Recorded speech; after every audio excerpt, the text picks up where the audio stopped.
Ah, yes. Welcome back to Veterans Minimum, baby. Lamb here, Allen here, and yes, if you guys are wondering, I've been solid since Sunday. I don't know what that means. Like a semi. I've been erect since Sunday afternoon at around 7:30. Well, there you go, folks. I mean, if you guys expected anything other than that, I guess I don't know what to tell you. But Daniel Jones, Sir Daniel Jones, my Daniel, lit it up, man. I think, if you guys know the show, you know that obviously we would start with that. Yeah. So I know you kind of shitted on my parade a little bit, telling me that it was the Bucs defense, but I do also have some breaking news that might worry you. Josh Norman just said, per my buddy at New York Post, Zach Brazier said, "Who says we can't run the table?" wow. Well, first of all, he can't run with anyone anymore.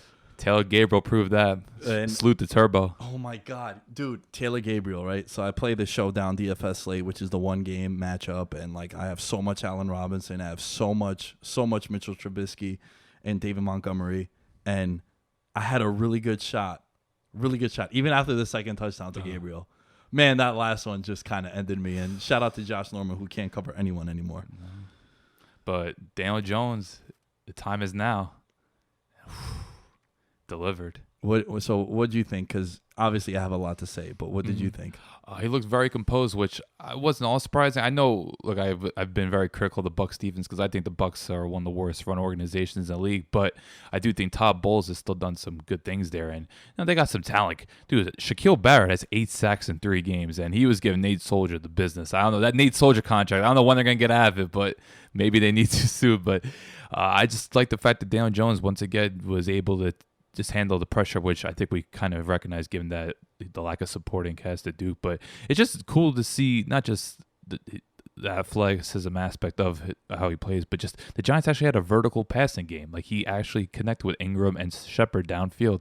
And just to actually see the Giants throwing the ball downfield effectively and seeing Ingram, who I think besides the main 3 tight ends, you talk about Kelsey, Ertz, and Kittle, I think Ingram's right there. Like, I always liked him as a talent. I think he just, some of the catches he makes, just what he brings to the table as a vertical asset, I think Ingram is upper echelon. So just to see, and when we talk about rookie quarterbacks, what's one of the things you like to see?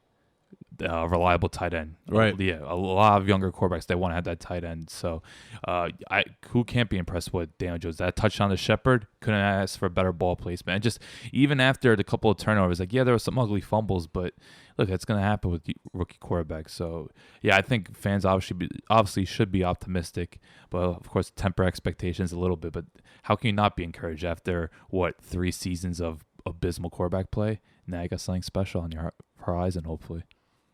Well, I think you're being very generous to Eli Manning saying 3 years. I think it dates back even further. You mentioned the vertical passing game, and would you say that the players seemed inspired, the offense at least? Sterling Shepard looked like he was going on another level. And Sterling Shepard, I always felt, was very underappreciated and a little underutilized, because I always thought, like, if you put Sterling Shepard in New Orleans, he's catching 80 passes or with a elite quarterback. So seeing him, and I think they ran a jet sweep at him as well. It's just good to see him featured. And as I mentioned, Evan Ingram, he's someone that should be the focal point of this offense. And now it'll be interesting how Golden Tate fits in the following week, because I think he has one more game on suspension. Yep. So even though it's a weird fit, Golden Tate there, it's Golden Tate. The guy is one of the best receivers after a catch. He's going to make things happen. So, yeah, there's a lot of encouragement. And I do think the Giants' offense line, you're seeing once again, besides, it was critical of Soldier, but, the offense line is one of the better ones in the league, I think. Wow. That last statement definitely is eye-opening. One of the better offensive lines. They're winning that Zeitler-Vernon trade. Oh, without a doubt. Yeah, we'll get to the Browns in a little bit. But, I don't want to toot my own horn, but it's as if someone on the show last week was telling you that this was exactly what was going to happen when you insert Daniel Jones, who also, we talked about this before we started recording, the Giants have a quarterback that is a 2019, 2020 quarterback, right? The modern era. He scored 3 touchdowns that Eli Manning could not score. Both scrambles. First of all, you're not running any quarterback keeper with Eli Manning, right? And I know that video was going around about he scored like a 20-yard rush against the Bucs like many years back, right? But was Rondé Barber still playing? He was on commentary. Maybe. Who knows? But the throw to Shepard 2 into the end zone, it's just throws that Eli Manning cannot make nowadays, and it's plays that Eli Manning cannot run. And look, I think Eli Manning is handling as best as he can, and I think it's very telling as to what kind of guy he is. It's the passing of the torch. There's nothing wrong. You've been tremendous, right? It's just time, right? And I don't want to spend too much time on reiterating what I said last week, but what I saw from the Giants also, they lost Barkley with they were down 15 when they lost Barkley in the second quarter. So they did all of that without, my opinion, humble opinion, I think he's the best running back in the league. Yeah. For what he's had to deal with the last 16 games and change with Eli Manning, the corpse of Eli Manning playing quarterback, and the entire defense collapsing on him, right? 8-man boxes. 8-man boxes all the time. And not only that, when you do swing passes out to him, he's being tackled at the line of scrimmage unless he makes someone miss because they know Eli Manning cannot open up the things downfield. Yeah. And that's also what you saw with Daniel Jones. There was one play he made. I think the best throw that he made was the play to Darius Slayton deep downfield where he's rolling out to his left and he's throwing it sort of across his body, I guess. They run a lot more play action, I noticed, the Giants. Because I'm not going to pretend like I watch full Giant games because there are a lot of better teams to watch these days. But I just noticed through the highlights, they're running a lot more play action. And Daniel Jones, he's someone that could, if you want to do something with the bootleg, you'll find Ingram crossing or find Shepard. And yeah, because the thing with the Giants, they have a decent supporting cast. This team isn't hopeless. Like, they have weapons. It's just they haven't been Eli's utilized. limitations. It's just, man. Dude, that's what I was telling people. And sometimes it's hard when you talk about your favorite team. People are like, yo, you're biased.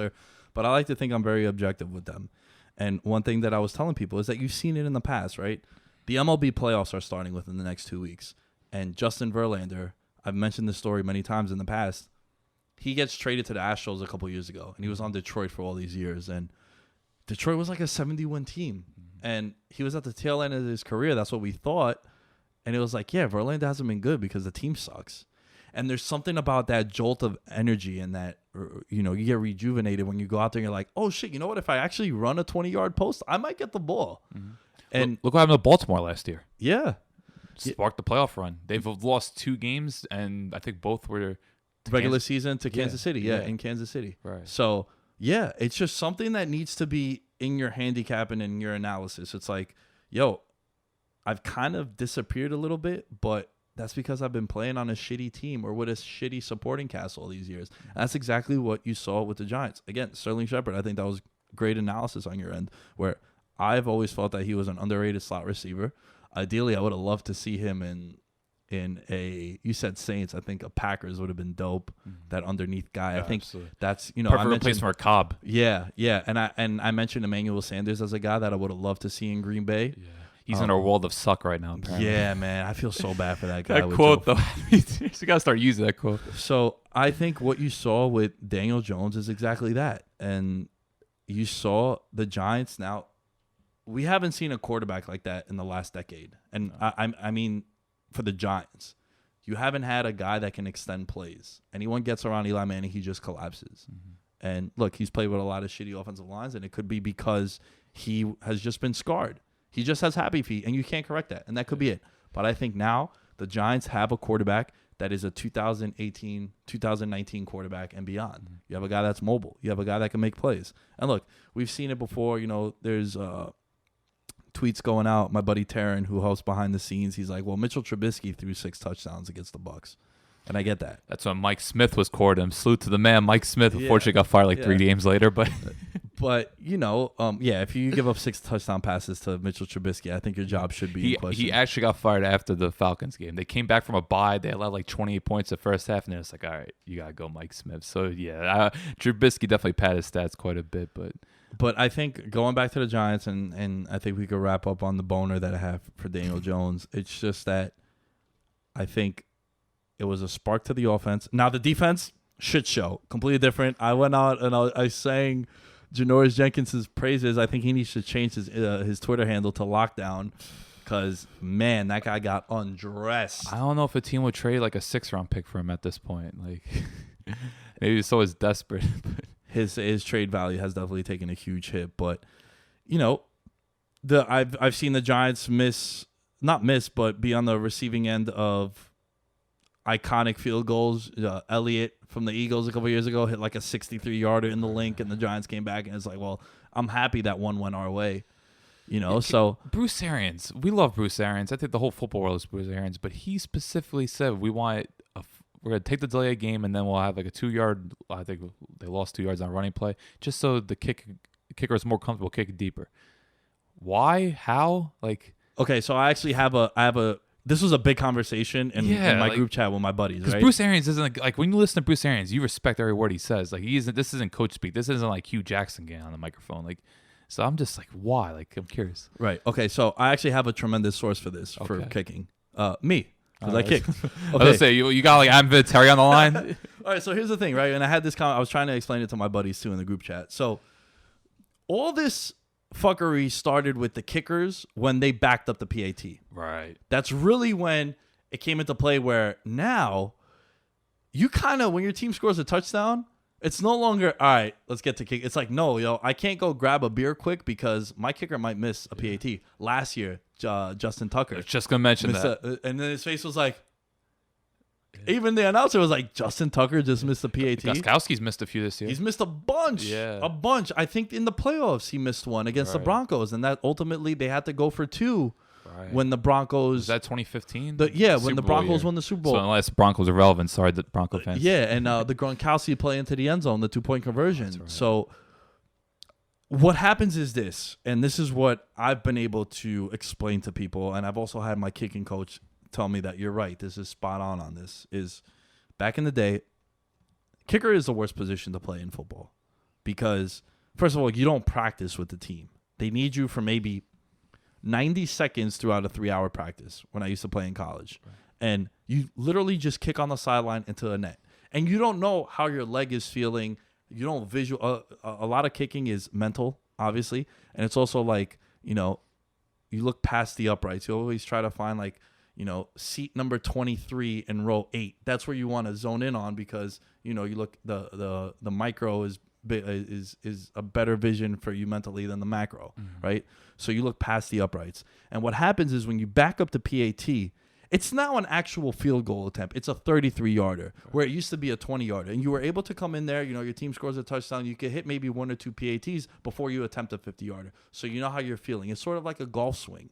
It's very similar to a golf swing where like you can drive all you want, but when you get out on the course, it's a little bit different. So it's all a mental thing. I think now when you back it up, the kicker thinks, well, this is an actual field goal, but it's a PAT. Right. With all that being said, you cannot miss under 40 yards. That's the one thing that my kicking coach, especially Adam in Tampa.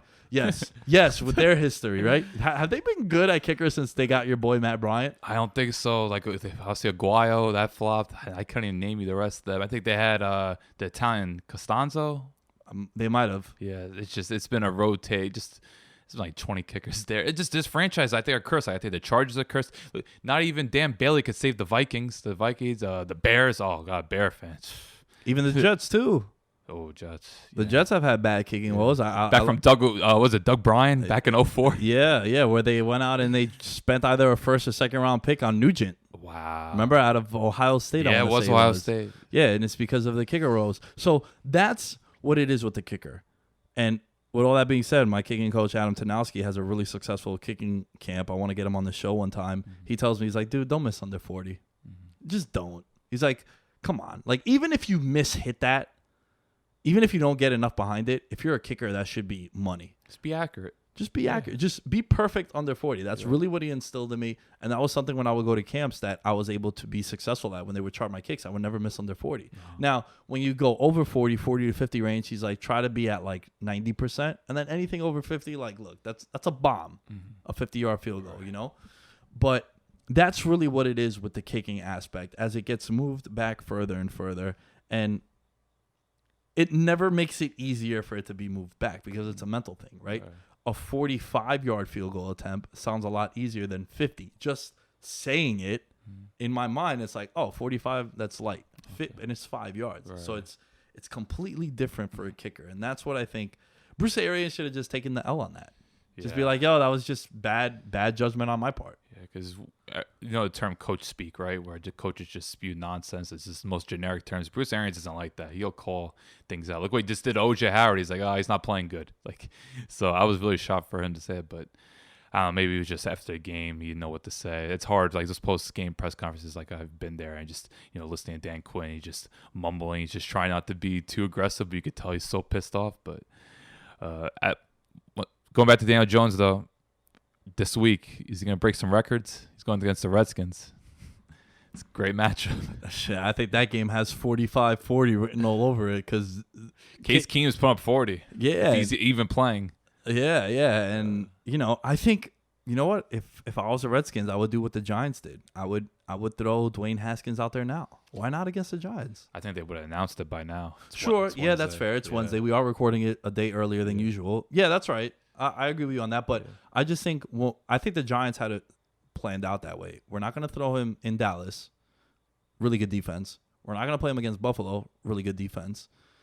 Let's give Eli the opener. Let's give Eli the home opener also. And then if we're going to throw him to the Wolves, Tampa Bay is not the worst option to throw him into. Pretty nice stadium. Probably just the area. And then you have Washington coming in, who now it seems like Josh Norman is toast. The defensive line is pretty aggressive. I will say that a bunch of Alabama boys. Yeah, and you know what? I felt bad for that Redskin defense because I didn't think they played bad on Monday night. The secondary did, but I didn't think the front seven played bad. But they got players there. Allen Payne, Kerrigan. When Case Keenum throws an interception and then you start inside your 20-yard line, it's like I can only do so much. Yeah. So I think that Redskin defense is kind of underrated. The secondary is abysmal. I know Quentin Dunbar didn't play for them last week, but Landon Collins, same issues with him. Nice tackler in space, but can't cover for shit. Mm-hmm. And that's exactly what you're thinking. And Josh Norman, man, I always talk about it. I know he's up there in age, but corner year to year, there's just a significant drop off where guys just can't. It seems like they can't cover. Now Marcus Peters is playing. I wouldn't say great, but he's playing better now too.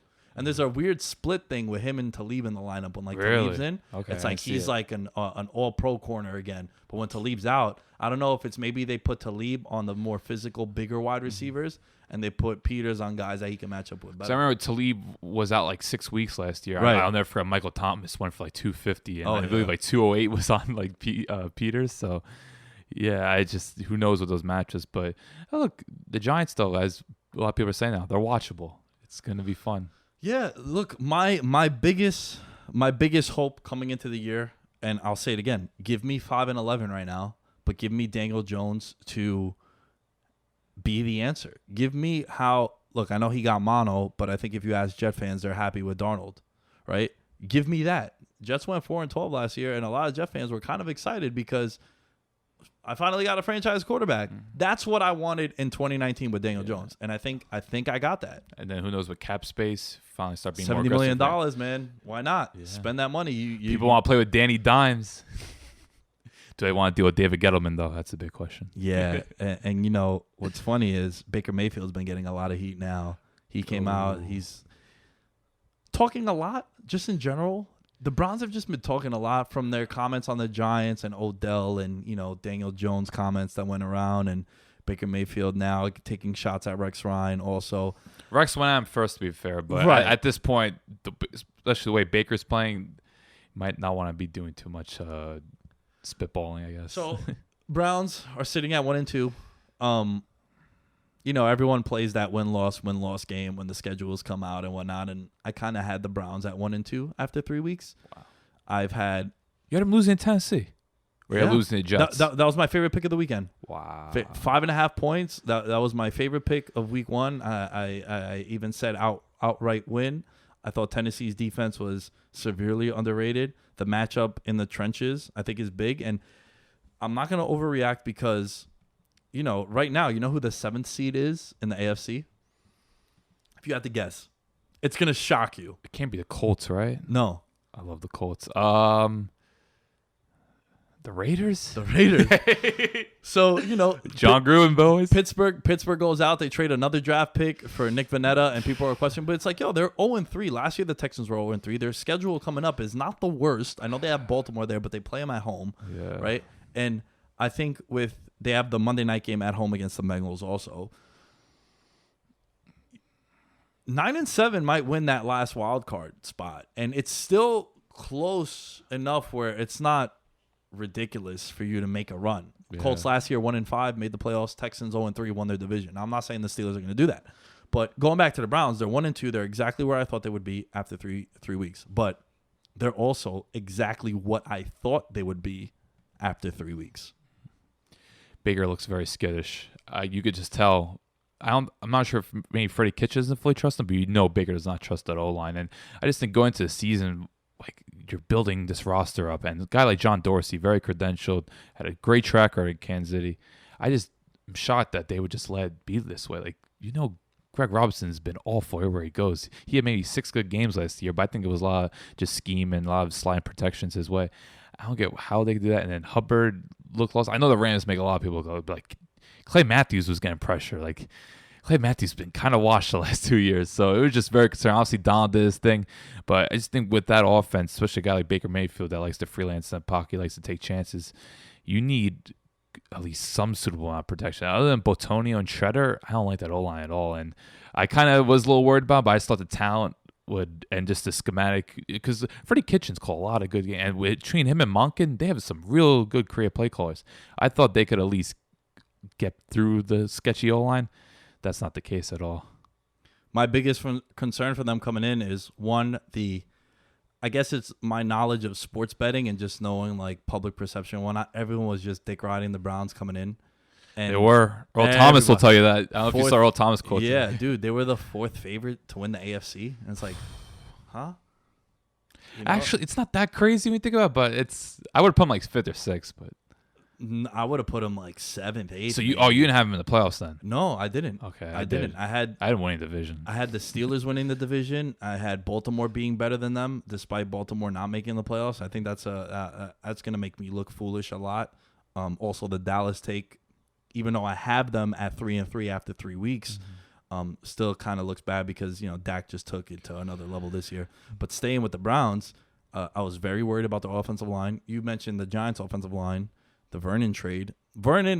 I watched Vernon. I was very excited when he came in because when he came in from the Dolphins, Vernon was a guy who he wasn't getting 12, 15, 18 sacks, but he was top 5 in QB hits. Yeah. Which sustained tells me, pressure. Yeah, he was able to get there. Now, he wasn't able to get the sacks, but he's there. And, I think another guy who has never had a double-digit sack year is Graham from the Eagles. Brand Graham. But always PFF is like they have a boner for this guy because he's always like top 10 in pressures. Right. It's like, yeah, give me that. Chris Long, the same thing. The Eagles didn't have a 15-sack guy when they won the Super Bowl, but they had a lot of guys that were like top 25 in pressures on quarterbacks, which is ultimately what you want. So Vernon was a guy who was able to get to the quarterback.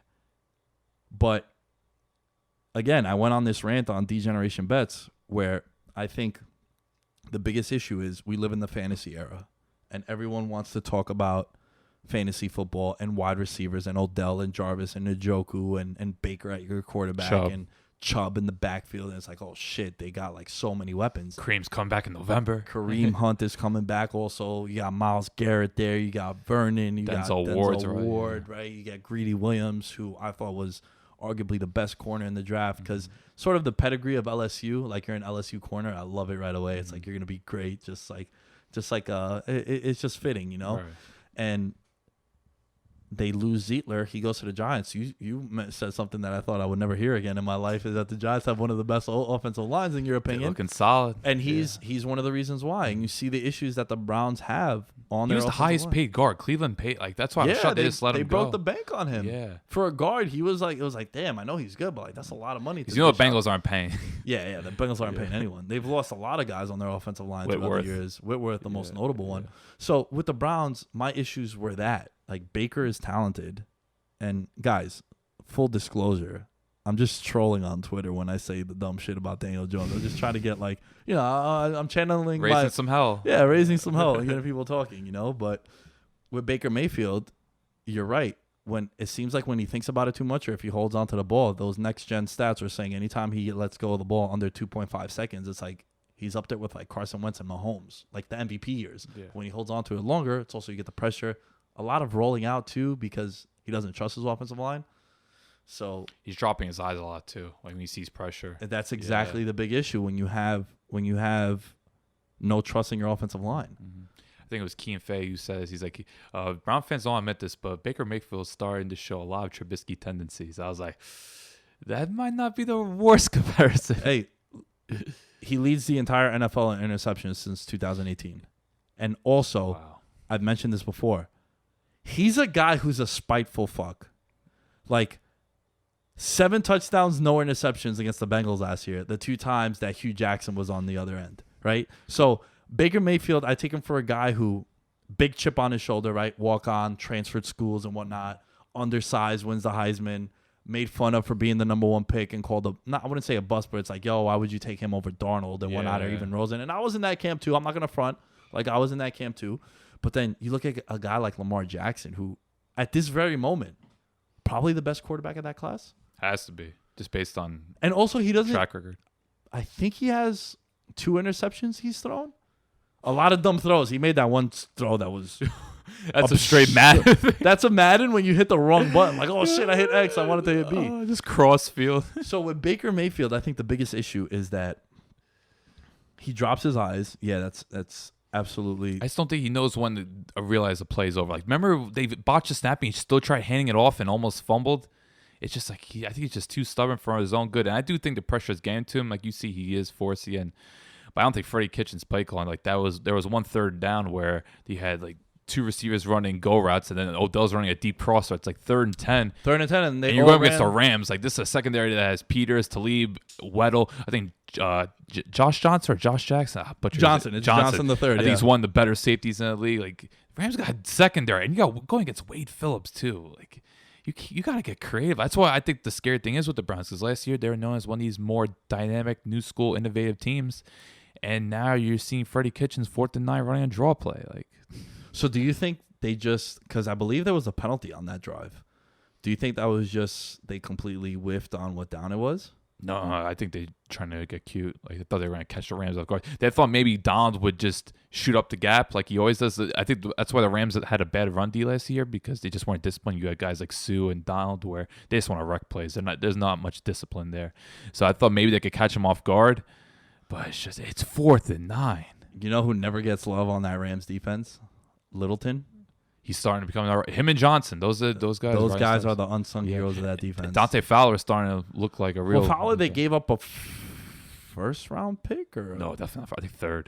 3rd, yeah, first. Seems steep, yeah. But he's starting to come on. This Ramsey looks real good, but I just think the issue with the Browns, it's just between Kitchens, his play calling, this Baker looking very skittish. Because I thought he was gonna, just him and Odell. I thought they were going to click right away. And Odell's still looking decent, but it's just so many drives are getting stalled in that game, and this Odell became a non-factor. And this is a primetime game. This is the round's first real true test, and it was kind of a dud. Now, granted, I thought they held together well defensively, especially without both their starting corners, and their free safety and strong safety didn't play either. Like Myles Garrett, him and Aaron Donald, those are the 2 biggest freaks in the league right now. We got to watch them both. Like it was still an enjoyable game, but I just thought it was a winnable game for Browns because I thought Goff didn't play well at all. But it's just, I don't know. I just, given all the expectations and all the buzz about Freddie Kitchens, he's looked very overwhelmed. I think he's more of a concern than Baker at this point, although it's pretty close. Their next 5 games, I want you to tell me, what do you think their win-loss will be in those next 5 games? Ready? At Ravens this week. At Niners.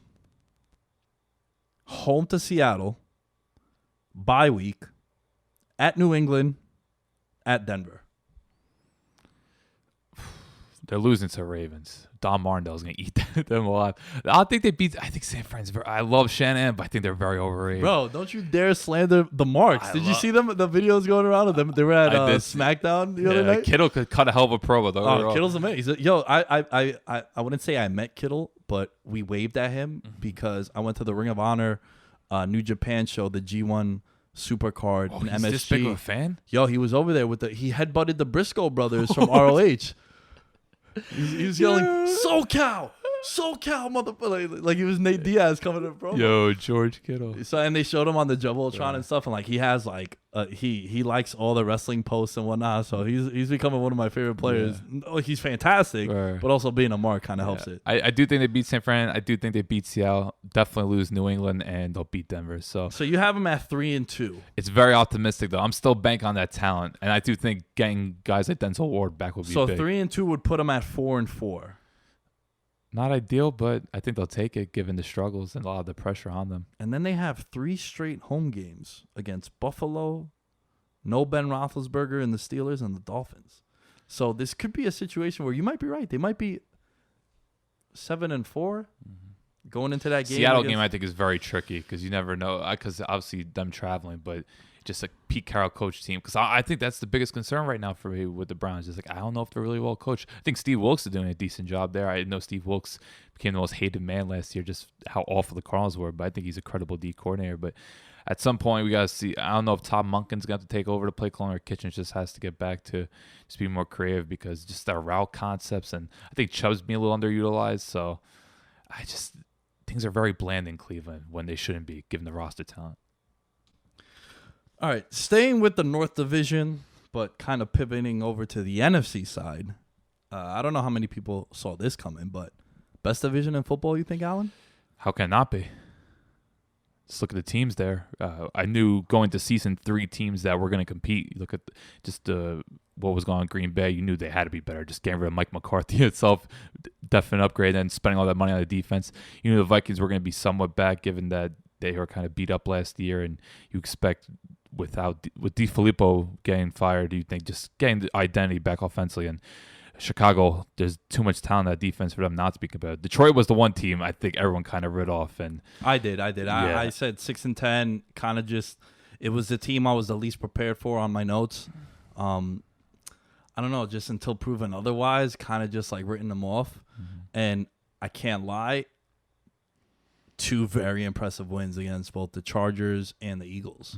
They're just scrappy. Even if they looked ugly, Yeah. right? And I know they had a there was a blocked field goal in one. There was an Austin Eckler fumble inside the 5. There was a Crazy kickoff return. Yeah, a typical Phillip Rivers interception that kind of just like you have chuck all it to this double momentum coverage. and it's like, what the hell, Phillip? God damn it. You had the nuns in the crowd too that you were going and saluting and you still threw that pass. So, and you have to be. All these teams are above 500, and the one loss that the Vikings have is in division to the Packers, who are undefeated. So the Bears. And the Bears. Yeah. The Bears too. Yeah, that's right. The opener. So tell me more. How you feel about this division, man? Like, how about this one? How do you rank the quarterbacks? Oh, this is easy. I would go Rodgers, Stafford, Cousins, Trubisky. Stafford, Cousins going to year was a little competitive. I think Stafford's actually playing really well this year. I know there was a lot of criticism last year because they got all conservative, and there's still questions about Bevel. I know a lot of people don't like Bevel for obvious reasons, but like that Eagles game, Stafford was dealing. Him and Marvin Jones were connecting a lot, and it was just crazy. And Amendola's been quietly a good pickup. I know he gets injured, but Amendola's a threat. Like, yo, that offense is kind of sneaky. Yeah. I love Kerryon Johnson here, too. Man. Same here. Hawkinson is going to be. I was telling Danny, I watched football with our friend Danny, and I was like, dude, Hawkinson, if you look at his measurables in the combine, they're up there with like the Evan Ingrams and the I don't know how well like Travis Kelce and Kittle, but he's like a top 3 guy all time at the tight end. Like He went top 10 for a reason. Yeah, he's a freak. He's a freak of nature. Yeah. And he's going to have those blow-up games like he had week 1. I know it's the Cardinals, and now the Cardinals are like Will Dissly is a big streaming option in your fantasy leagues this week, especially with another Greg Olsen looked 25 years old against them. Greg Olsen, man, what a play that was in daily fantasy. But he's going to have that. Marvin Jones, solid number 2 option. I love Kenny Golladay. There's a lot of and even Amendola, that guy in the slot too, for as long as he could be healthy. That healthy. was a savvy pickup. I totally forgot about that. Yeah. So, and they spent a lot of money. Kind of the funny thing was that they're trying to do what the Patriots did with bringing in Flowers and some of the other guys, but it's hard to run against them. Snacks is over there too. Mike Daniels was a low-key really good pickup. So they're building guys. I think the whole skepticism about Detroit is just Matt Patricia's not very liked. There were reports of him not showing up to meetings last year, or at least being late to meetings. And just a lot of veterans, guys like Darius Slay, were getting tired of it. Like he's like a big ultra disciplinarian, and I just don't think that really flies into his coaching world. Like it doesn't work unless you're Belichick. I know he comes from the Belichick coaching tree, but it's hard to take a guy like Matt Patricia overly seriously given his look. And just look, the last time we saw him as defensive coordinator, he was getting torched by Nick Foles, so didn't necessarily look good. So that was the most slept on thing about Matt Patricia. Like he was giving up. They were like the ultimate bend but don't break defense. Right. They were giving up 400 or 500 yard games to average quarterbacks. That Alex Smith game. Yeah, and then it just so happened that they were really stingy inside the red zone, and I don't know if that had a lot to do with Belichick also. I would say it did. But, yeah, Patricia, I think he's ultimately going to be the demise for them at some point. Right. I think this is one of those, there's always a team that comes out like 5-1, 6-2, and then like goes 7-9. Or, Carolina last year too. Granted, Cam got hurt and got banged up a little bit, but Carolina, up until that game, that Thursday night game where they got absolutely blitzed by the Steelers, they were a team that was in the division. Cam was getting MVP hype. Yeah, he was playing really well, and then so there's always a team that falls out. I would probably say them. Yeah, because they haven't played in divisional games yet. I know the wins over the Chargers and Eagles are very impressive. Those are two teams obviously made the playoffs. They were Super Bowl sleepers going into the year, so you're not taking anything away, but there were close games. There's a couple plays here and there. They could have lost it. So that's why I'm still not sure about Detroit. And Stafford, yeah, he has those games where 3 or 4 times a year he looks like a top 5 QB, but then the rest of the year it's just kind of middling play. You'll see some boneheaded interceptions. And they have a lot of talent. It's just I'm not sure if they could use it properly. And I don't think that secondary is all that great. I could see them getting exploited quite a bit. But I have to give them kudos because I thought Detroit could have been like a bottom 5 team in that entire league this year. So not bad. I'm a little upset Tim isn't on here to defend himself, but I think the Mitchell Trubisky hype train that I don't know. I kind of want to give him credit for starting, and even the talking up of that Bears offense. And you talked about Matt Patricia being a disciplinarian. There was a video that people are angry about where Matt Nagy told Trubisky to shut the fuck up. Oh, yeah. And people are outraged because he looks like a bit of a hothead. Yeah, but like God forbid a coach trying to discipline you, right? Like I had my high school football coach on here a couple of months ago, and we were just talking about like the state of 2019 coaching. Where like back in the day, my coach, Coach Brosnan, he used to make fun of me for being Greek. Anytime I'd make a dumb decision, he's like, "Oh, you stupid Greek!" Like, but like I never ran to my mom to tell her that. Like, no, I needed that. I needed that tough loving, and he did it for my best interest. Like it was he's my coach. He's supposed to put me in the right position to win and to succeed, and some tough love isn't bad. It's needed. So I think with Mitchell Trubisky, though, getting back to that, man, he looks clueless to me when I watch him. Can't throw to his left. That's the whole big thing. Can't throw to his left. Throws into double coverage a lot. They really he makes 4 or 5 bad decisions. He reminds me of Eli Manning in the sense of Eli Manning, even at his peak, 2007 to 2013, I think was the prime Eli years. I know he won the 2 Super Bowls there, but that's where he was at his absolute apex. With that being said, even then, Eli Manning, 3-4 times a game, you're like, what the fuck are you doing? Yeah. Right? What are you reading? Trubisky has like 5 to 8 of those, and also look at the outside of the throw that he made to Taylor Gabriel, which was also like 5 seconds of coverage, which at that point it's like, you can only cover for someone for so long, and Josh Norman is kind of toast now. A lot of just like dumping it off and let the wide receivers be skill players. Matt Nagy's one of the better play callers in the league. I think that's why, just based on his credentials, and look, Chicago went 11-5 last year. That's why I think he's not going to get much criticism for talking like that. So I don't think it just, whether it's tough love or just, I don't think it's that big of a deal. I just think with Trubisky, I don't know. Like everything with him is just so, he just has to react. Like after his first read, he doesn't know what to do. If first read's not there, he panics. Him and Allen Robinson, to me, they got to build some kind of rapport. It shouldn't be hard to build a rapport, Allen Robinson. The way he can make any catch. Like Allen Robinson, in traffic, wherever you throw it up to him, he's going to go get it. Like I don't understand how these two haven't gone the same page yet. Well, I think I was, when we were watching that Thursday night football game, the opener, Allen Robinson could have had 280 yards in that game if he was just Alex Smith. Right. Like if he had Alex Smith as a quarterback, he would have broke like single game records because it was unbelievable what he was doing to that Packers secondary, which in hindsight now looks even better and more impressive for Allen Robinson for how great that Packers defense and secondary has been. And look, they're going to get tested on Thursday night. One of the reasons why we are recording earlier is because I told Allen, like, hey, man, I really want to watch this Thursday night football game. As someone who was very high on both of these teams, I had the Eagles as my number 1 seed. I had the Packers winning the wild card. I had them as a playoff team. But also, I love those 2 quarterbacks. It's just a game I really want to sit back and watch.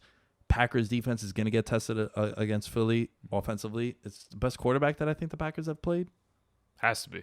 Trubisky, Flacco, and who they play with? Kirk Cousins. Oh boy. Speak of the Vikings, man, Kirk Cousins. Over under how many games he's gonna throw more than 30 times this year? Because if they could have him throw 18 times a game, they will. And Dalvin Cook is playing at an unbelievable level, which I'm very happy for because I was very high on him coming into the draft. I gotta see schedule because I feel like teams. I think they still have to play the Broncos. Like, if they play bad teams, all they're gonna do is just force 3 turnovers, give Cook the ball 15 times. Massa will come in for a bit. Cook will run a couple of bootlegs, maybe hit Thielen for a deep ball, and that's it. Like, I feel bad for people that drafted Stephon Diggs because I think Stephon Diggs, talent-wise, is a top 10 receiver. Like, I think he's phenomenal. I would actually say he's better than Thielen, just from a skill set standpoint, but he might get like 40 catches this year at this rate. And he got paid, too. Was it this offseason or last offseason? I think last offseason. And every single year, his numbers have improved, like, almost, I think it's like, I forgot what the number was, but every year they've improved by like 150 yards or something along those lines. And it's not going to happen because I think Minnesota's going to be a competitive team. He'd be a guy that I would like to see get traded. Talking about Diggs? Yeah. Diggs going to a team that would throw a lot. I can't think of a team off the top, but I think he would be a guy who, again, talking about being rejuvenated. Now it kind of seems like it's Thielen or Cook. Mm-hmm. Thielen got an end around inside the 5-yard line. You see that a lot now. Those inside. I was sick because I had Cook on all my lineups on daily fantasy, and I was just like, oh my god, we're just running with Cook, man. But hey, look, they scored. Look, they're winning, they're dominating, and I think Diggs, like, he's a hero. Like, he shouldn't have to buy anything ever again in Minnesota. Oh yeah, I'm sure he doesn't. He doesn't. So, but I just think the issue with Minnesota right now is just, I think we want to see more of them, but I think it just ultimately comes down to Kirk and that O-line because the defense is going to bring it. That pass rush, I think Griffin and Hunter are arguably the most productive edge rushing duo in the league. Boss actually picked Danielle Hunter to lead the league in sacks this year. It's a good choice. Him and Myles Garrett, I think those are the two you want to go after because, dude, Hunter, I think, is still 24, and it feels like he's been in the league for 6 years. It's just unbelievable. And I think also with Minnesota, you just know Zimmer's going to dial up those double A gap blitzes. No team runs it better than Minnesota, and you have athletic freaks and Barr and Kendricks. It's great. And Harrison Smith's as reliable as it gets. And if Rhodes, I think the big thing is Xavier Rhodes has to stay healthy because those cornerbacks, it could get very iffy with Trey Waynes and Mackenzie Alexander. But if Rhodes stays healthy, I think just you got to look at the O-line, which is still a huge question mark. I really don't like too many guys on their O-line. Badbury, the first-round pick, struggled so far. But it's just Kirk in big games. Is he going to deliver? Like, will he not turn the ball over? Because you see in these big games, there's 2 or 3 decisions Kirk makes. It's just deflating, especially in the red zone. Like I said last week, he's bottom 5 in like every major statistical red zone category. So Minnesota, we saw last year, they should have been a real contender, and they kind of faltered. So I don't know. They should be. I think they're going to still make the wild card, but it's just Kirk. He's so frustrating. We haven't really spent much time on the Packers. If I can go back to the summer, I wish I would have made some financial investments on them. They hit home runs on everything they've done in the offseason as far as the defensive side of the ball. Mm-hmm. I've seen people call them the Smith brothers. They're not related, but it's just, like you had the Smith brothers in San Francisco, Alden and Justin. Correct. Justin Smith. You had the Williams guys in Pat and Kevin. Yeah. Oh, the Williams wall. Oh my God. Those two and Jared Allen. Oh, the glory days.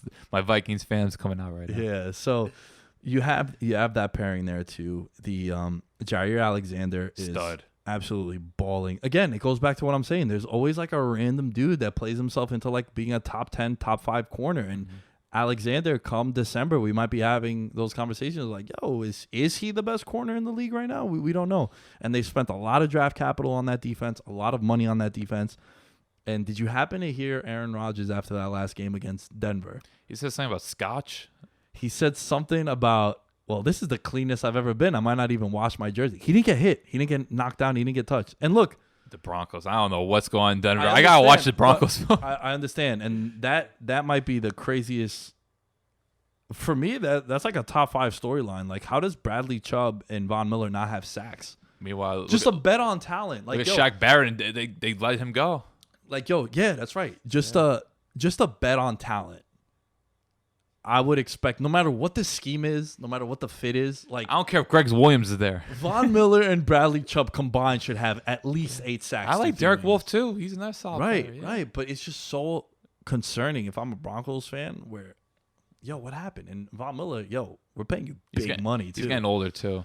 I understand, and still just a bet on talent, man. Like those guys should have sacks, right? And for Green Bay's always had a really good O-line though. Like Bakhtiari, I think he's up there for best left tackle. You want to put him with Tyron Smith and Trent Williams. I hope he plays football at some point this year because I love watching Trent Williams. But Bakhtiari's up there. Yeah, Nate Solder. No. So going back to Green Bay, Matt LaFleur wants to push this up-tempo kind of offense, sort of to like go more no huddle. I know Rodgers has played that. I still think Rodgers hasn't hit his ceiling with this offense yet. Yeah, it hasn't looked great. It hasn't looked great, and they're 3-0. Like someone should have beaten the Packers at this point because now you look at Green Bay, and again, I believe they played a third-place schedule this year. That was one of the biggest reasons with my handicapping of them and why I regret not being higher on them from a financial standpoint. I think this could easily be a team that has a bye week this year. It's the North is so competitive. Like those It teams is, get beat up on each other. You know, they do have 2 wins. But they have 2 wins in that division. And I believe one of them was in Chicago. Right. So that game should be perceived to be easier coming into. And look, you're always going to have. Playing Chicago in September than compared to December. Yeah, I know they're a cold weather team, but still. At this very moment, the Packers play somebody. How many quarterbacks are better than Aaron Rodgers, would you say? They'll be playing this year. Pat Mahomes. That's about it. Yeah. Yeah, that's it, I think. That's the only time that when you step out on the field, and, you know, it's the comparison I make to Alex Smith and Kirk Cousins, where it's fine. You like it. You enjoy it. And Daniel Jones might fall into that category too. And Matt Ryan might be in that category. I don't know. You're a Falcons fan. Maybe you could respond to this. When you see a guy like Rodgers or Brady on the other side or a guy like Pat Mahomes, Phillip Rivers, you're at a disadvantage at the quarterback situation. So I think with Rodgers has just said, like, you know, I'm kept clean. I don't got to wash my jersey, and we finally have a defense. I think that's the most telling soundbite that I've heard this year. After that Week 1 game, turns to Michelle Tafoya, and he goes, offense didn't look good, but, man, we have a defense. And he had that, like, smile on his face, that arrogant Rodgers smile, and it's very telling, man. For me, it's the first time since the Super Bowl year because I don't think everyone remembers when Green Bay won the Super Bowl, Rodgers on this phenomenal run, but that defense was crazy good. This is when B.J. Raji, Charles Woodson, A.J. Hawk was really good. And also Williams. Tremont Williams had a pick 6 against the Falcons. They did beat the Falcons. Aaron Rodgers had 4 incompletions the whole game. They didn't punt once. I think the only time Atlanta got stopped was on a forced fumble where Greg Jennings got stripped like 35 yards downfield. Like, they went to the Georgia Dome. Atlanta was on a bye, and they completely smoked them. Like, it was no contest. People were just like, whoa. And then Green Bay, then they played Cutler. Cutler got injured. The Bears, and then they won the Super Bowl. They beat the Eagles when the Eagles had Vic, their wild card. Once I saw that, I was like, oh, geez, Rodgers come to the Georgia Dome. I don't know if it's going to end well. Yeah, you just know. But that team had a great defense. I think that's the biggest reason why they beat Pittsburgh in that Super Bowl, because that was a really good Pittsburgh team that year. They beat Rex Ryan's Jets. I forget who else they beat, but the fact that it's been this long, because you look at Aaron Rodgers, like, he should have one more. He should have at least 1 or 2. I know they botched the Seattle game, which is bad. The thing with Rodgers, man, and I defend that dude because I think he's superstar. Come on. Yeah, I think he's the best quarterback I've ever seen. Now he's not the greatest. The greatest is Brady, and I think one day we should dedicate a segment to best versus greatest, because I think Rodgers is the best quarterback I've ever seen. I think Brady is the greatest, right? And I think it's fair to distinguish a difference between the two. With that being said, Pat Mahomes is closing in on Aaron Rodgers. That's another talking point. Yeah. But going back to Rodgers, yeah, I couldn't agree with you more. Where I think he should, for how good he is, how great he is, he should have more. But also, 3 straight losses in the playoffs where he doesn't touch the ball after tying or getting a lead in the fourth quarter, right? The Seattle game where they storm back and they get the onside kick too, and then it's like Jermaine Kearse scores the game-winning touchdown, right? Then you have the Cardinals, Larry Fitzgerald. Well, they do the 2. People forget. I was watching. NFL Network has been doing this top 100 plays thing of all time. Rodgers throws 2 Hail Marys to, like, Jeff Janis in that game. Oh, my God. I remember being at the bar. Yeah. I remember. Were you at Catch With Me too? No, I don't think I was. No, I remember I bet the Packers plus 7.5, and I was like, yo, Espo. I turned to Espo, and Espo, me and Espo make like 3 bets a year, and I swear we're like 90% when we agree on them. Shout out to my guy Espo. But he's like, man, I just love taking the quarterback if he's getting points, like a guy like Rodgers, and we did that. And I remember when it went to overtime, we sort of bet them on the money line to win outright and with the points. I was like, all right, worst comes to worst, we'll break even because they'll cover the spread because it was a 7-point line. They don't kick the extra point if you score a touchdown first. So no matter what, we're good there. Man, I go to get a beer and I see Larry Fitzgerald spinning off 2 people and he brings it inside the 5. And I'm like, oh my God. Yeah. Rodgers didn't get a chance to respond. And that's why I always say, and I don't know if I've ever talked to you about this, if I have a quarterback of a Rodgers, Russell Wilson, Brady, Mahomes, if I make an extreme comeback in the playoffs and I literally score a touchdown with no time left in the fourth quarter, man, with how inconsistent kickers are, I might go for 2. I might go for 2 as opposed to me kicking the PAT, not knowing if it's going to go in, and then maybe not having a chance to answer in overtime. You have to at this point because I think if you trust your offense, why not? That's what I'm saying. I didn't say to do that with Daniel Jones and Sam Darnold. I'm saying, or even your boy Matt Ryan, and I love Matt Ryan too. I'm talking about if you have a quarterback with balls, I would do that, even if it doesn't work out. You need a coaching staff for it though. There's a lot of conservative coaches out there. Yeah.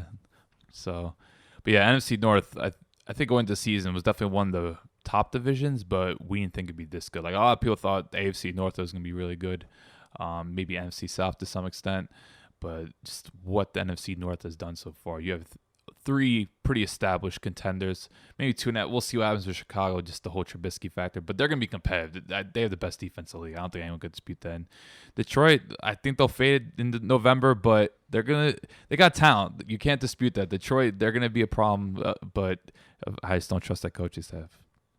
All right, we spent enough time on the NFC North. Definitely agree with you that it's probably the best division in football. Let's move on to some games of the week. Alan, kick us off with a game of the week. NFC North. Okay, staying in division, on brand. Defensive slugfest on the horizon. 2 very iffy quarterbacks as well.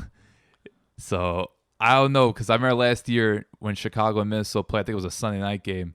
It was just a train wreck. You just saw these defenses going at it. But Kirk in particular, I remember he threw a pass. I think he was trying to hit Rudolph down the seam and just went right into Eddie Jackson's hand. I'm like, Kirk Cousins on the road, big game. What else is due? But it's going to be fascinating to see who wins the turnover battle. I know it's a kind of a vague term, but this is one of those games where I think whoever wins the turnover battle wins this game. Like what defense pretty much carries their team is going to win this.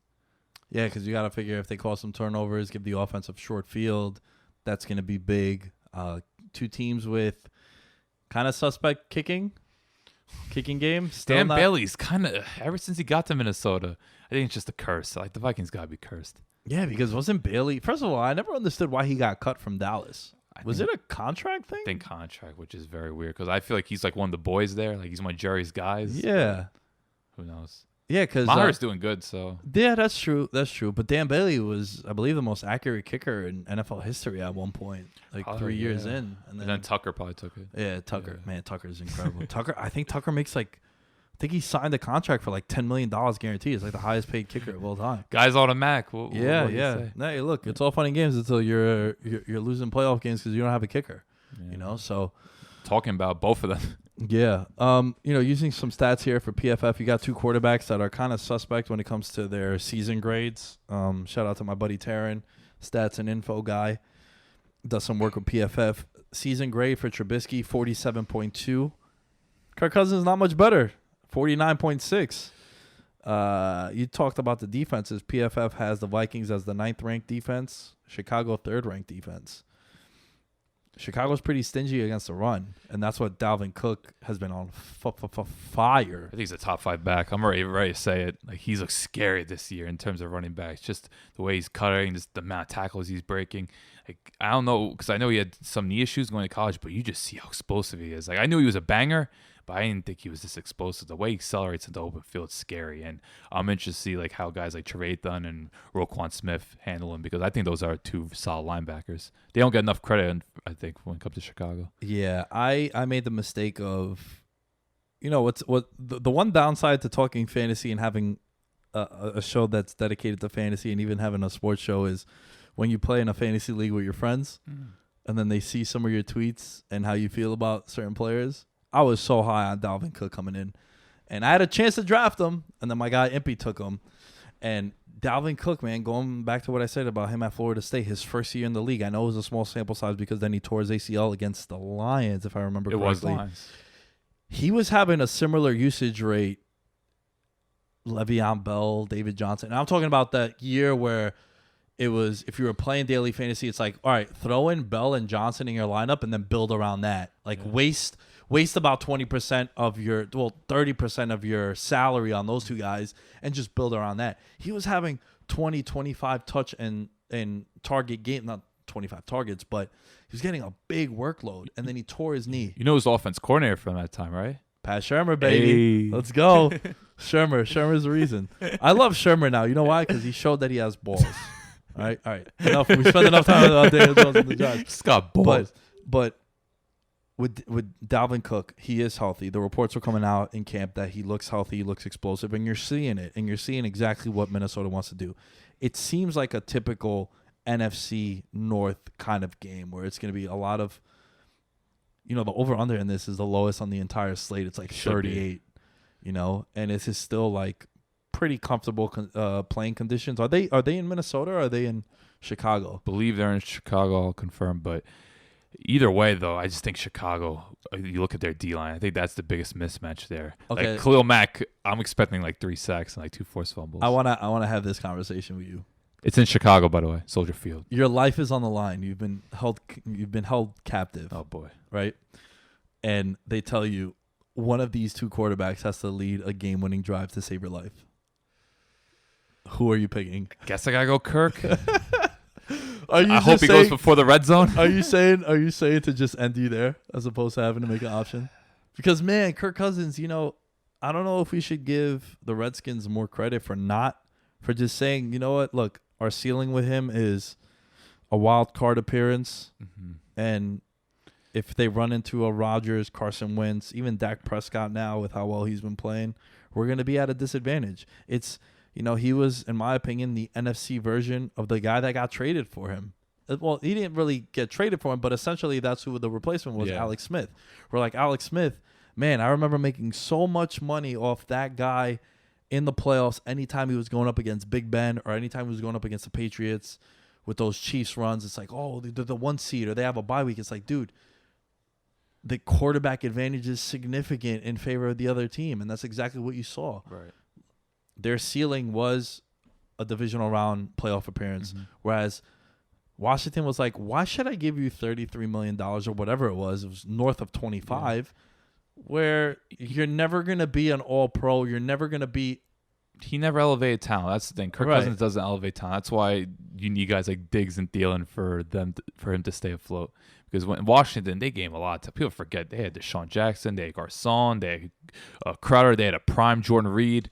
Like, they gave him a lot. And that O-line was really good there, too. And say you want about Jay Gruden, I do think Jay Gruden's a decent play caller. So, and I think McVay was there for a time as well. Like Shanahan was there, too. Remember Shanahan? Right. The rumors were all that, he's in San Francisco. They're going to need a quarterback. Kirk is a free agent. He's going there for sure. Yeah. And also, I thought it was very telling that, correct me if I'm wrong, did San Francisco even make a play for Kirk Cousins? I think Denver and the Jets, I know, made plays for him. I think it's very concerning when someone in-house doesn't give you the ultimate cosign, right? Yeah.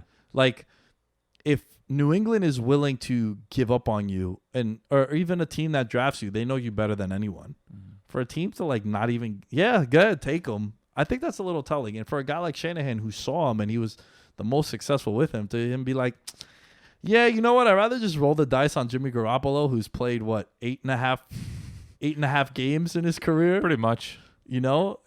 Prior to getting there. So, I don't know. I thought it was very telling, but Kirk Cousins, I would take Kirk Cousins and definitely start praying if my life was on the line with these two guys. But in terms of this game, I am going to go Chicago, though. I just think Chicago has more playmakers, and I do think Nagy will, I guess, devise enough plays where Trubisky doesn't mess up. And I do think Montgomery is someone to keep your eye out for. I think he's a banger. Like, you saw some runs he had against Washington. Between him and Tariq Cohen, I'd like that little mixture there.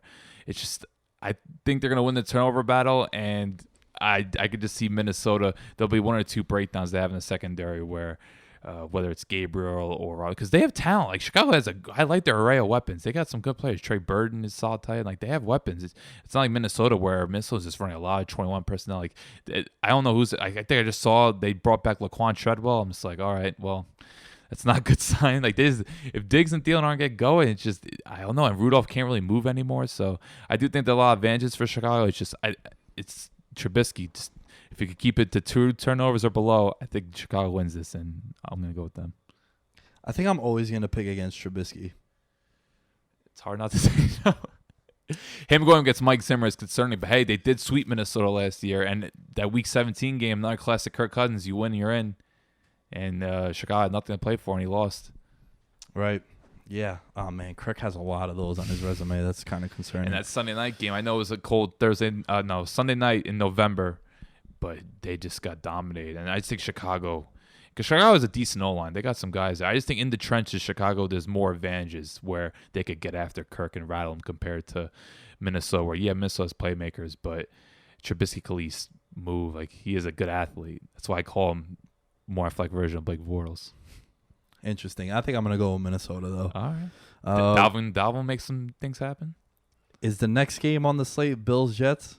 Bills-Patriots? Oh, Bills-Jets, Jesus. We go there, though. 2-3-0 teams. Man, you know what? Biggest game the Bills have played in the last 2 decades, I think. Wow. Well, considering it is against New England. And considering that they also played a playoff game against the Jaguars where they snuck in. But they've had some hot starts, though, in the past, I don't know, decade. They started out hot. I remember. You want a hot take right here? Oh, boy. I like Buffalo in this game, man. All right. So here's the thing. What's the status of Edelman? That's a good question. Who plays tight end for New England? I have no idea. They don't have AB no more. Shady, huge I think I know where you're going with this. Here we go. Devlin. There we go. I knew you were going with it. Bro, first of all, no one likes fullbacks. I think they're one of 3-4 teams that use a fullback in I San Fran, Juszczyk, man. Juszczyk's a beast. I love you. Yo, that stiff arm on that dude on the Steelers. That's Fitzpatrick. Yeah. Oh, man. So, Devlin is out. I believe I saw something that the Patriots ran the most I formation last season. Yeah, most 21 personnel. Yeah. And Sony Michel is a guy who's kind of one-dimensional. If he's out on the field, you know it's going to be a run. I think it's 75% of the time. Yeah. I think the over-under for him was 0.5 for one catch in the Super Bowl. I remember me and Boss were like, yo, he can't catch one pass? They threw it to him one time, screen pass, he dropped it. Right? I think I was with Boss for the Super Bowl. He was pissed. Yeah, it's like, oh my God, it's right there. Like, they're going to run just one, kind of deception. New England likes to do funky shit. Right.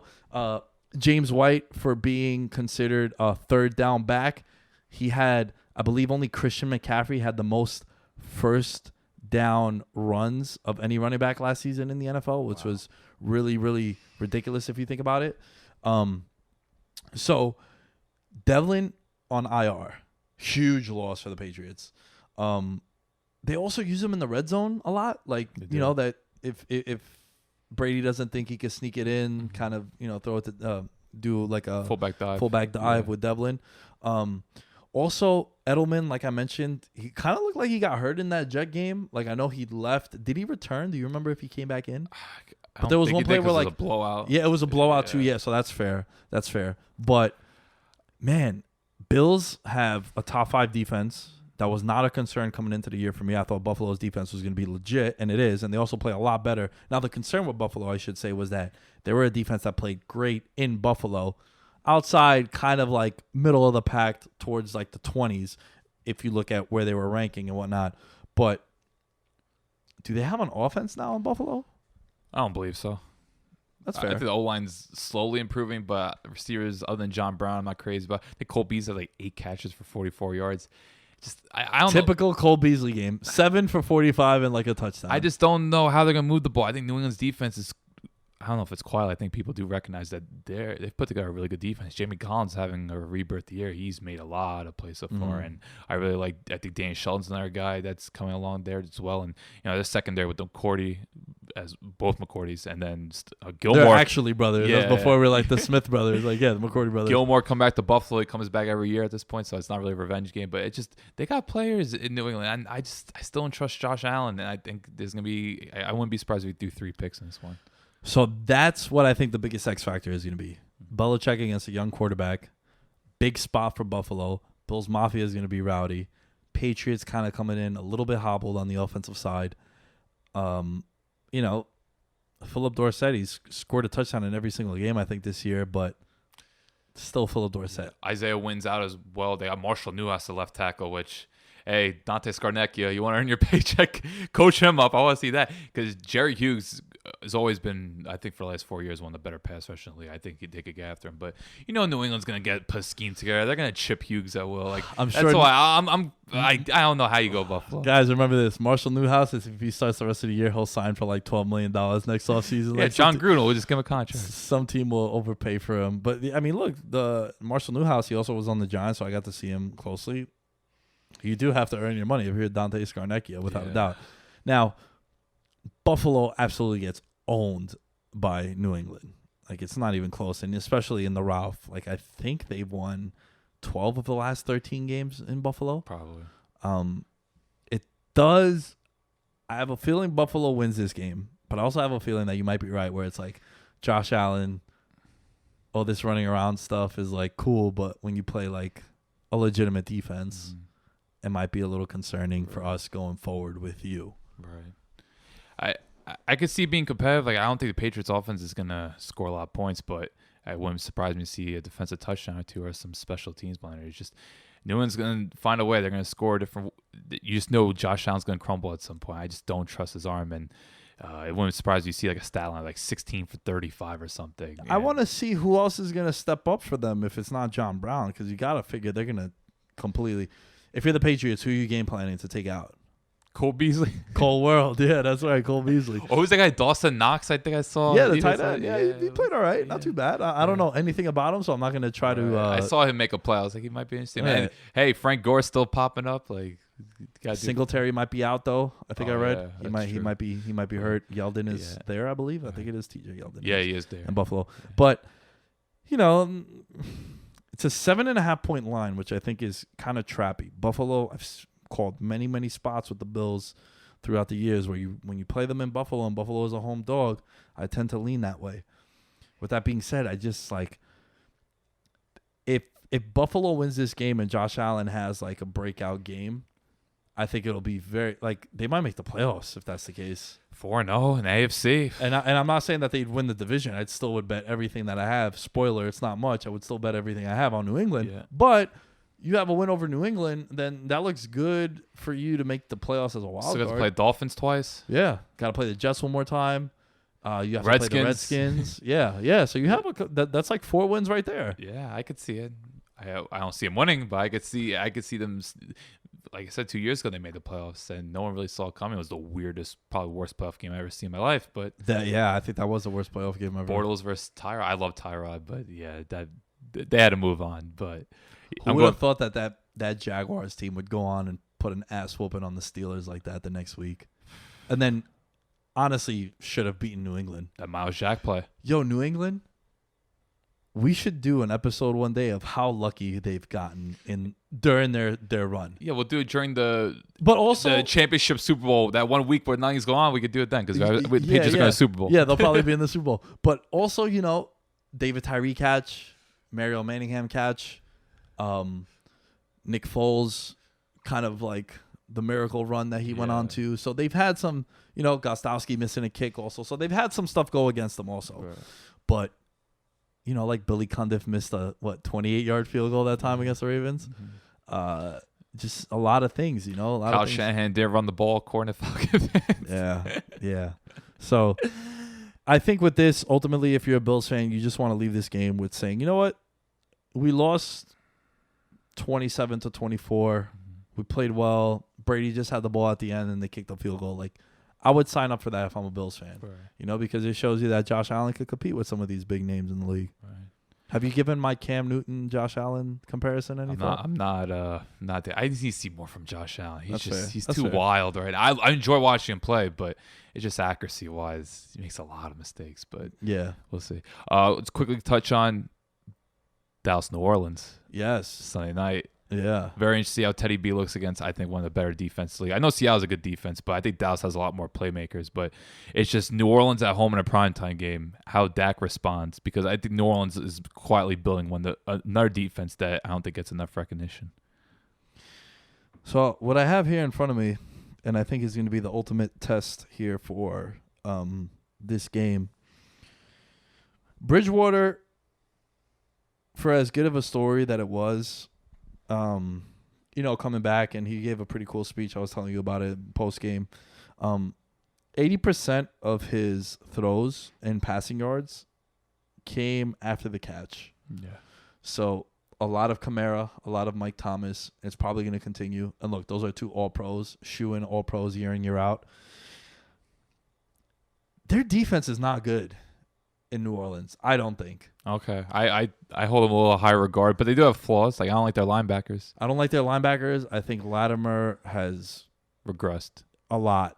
It goes back to what I've been saying about the cornerback position, just year in, year out. Things just change. I don't know what it is, but Eli Apple liability, PJ Williams liability. I like the safeties. Marcus Williams and Von Bell aren't bad, and I do think Patrick Robinson's back, the nickel corner, who was very pivotal for the Eagles' success. I think that's where he kind of resurrected his career during the Super Bowl years. So, but I just like their D line, and because it sounds like Sean Rankins might be back this weekend. He had a huge year. That's a good Achilles. Between him, they got Malcolm Brown inside, and then just the pass rushers, Cam Jordan. I can't say enough good things about him. I think he's one of the most versatile, one of the most dynamic defensive linemen in general in the league. But you got Davenport coming on, and Hendricks. Like, they have a really dangerous D line. How do you feel about Davenport from what you've seen from him? Because we can't forget that they traded up to get not him. Worth the draft capital, absolutely not the draft, but he is someone that could he brings off the edge. He's definitely a power rusher. You see him make a couple plays. I think Hendrickson though is the guy. Like, he's really came on. Like, I thought he had a big game against Seattle. He was taking it to Dwayne Brown quite a bit, which Dwayne Brown, as we know, is no slouch. So I think that's where New Orleans key. And Dennis Allen, he runs some really exotic blitzes. I think Dennis Allen's another guy that doesn't get enough credit. Just the whole Raiders run kind of destroyed his career. So that's what I think ultimately happens with some of these like really top end. And I don't know if he's top end, but these really good coordinators is they go to become head coaches and then they kind of shit the bed. Top Bowls. And a lot of times it's just, it's very rare that a job like Pittsburgh becomes available or New England. It's because, well, we don't need a new coach. A job like the Giants becomes available a couple of years ago because, like, Coughlin was there for 12 years. And, right. It runs its course. Mike Smith also, would you say, like, what was the reason he was it ran there its course. Yeah, he was there. He overstayed his welcome. 08 to 14.